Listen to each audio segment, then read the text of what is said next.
शौहर ने दूसरी शादी का फैसला किया। जुमे को निकाह रखा।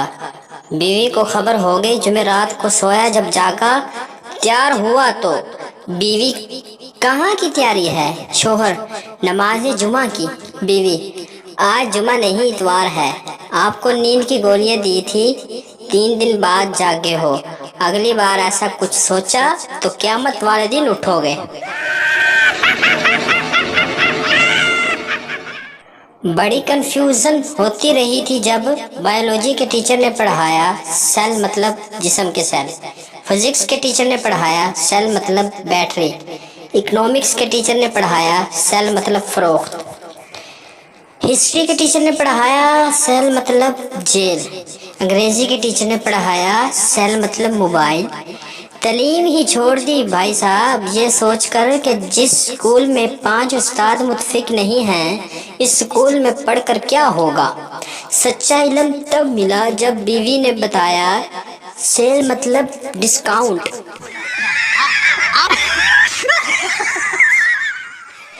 बीवियां फलों जैसी होती हैं, कोई आम जैसी मीठी, कोई केले के दरख्त जैसी ऊंची, कोई सेब जैसी सुर्ख, कोई स्ट्रॉबेरी जैसी रस भरी, कोई पपीते जैसी गर्म, कोई संगतरा जैसी खट्टी मीठी, कोई अमरूद जैसी मज़ेदार, कोई अंगूर जैसी नशीली। मसला तो मर्दों में है, नलायकों को तो फ्रूट चाट ही चाहिए।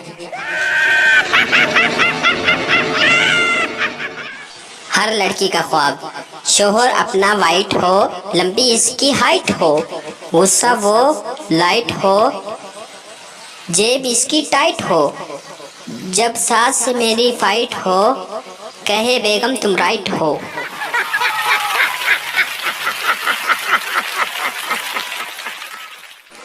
नजूमी औरत का हाथ देखते हुए, तुम्हारा शोहर कत्ल हो जाएगा। औरत, वो तो मुझे पता है, तुम ये बताओ पकड़ी तो नहीं जाओगे।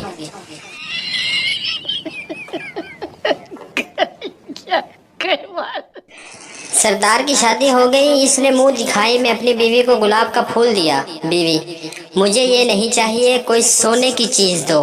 फिर क्या? सरदार ने नींद की गोलियां दे दी।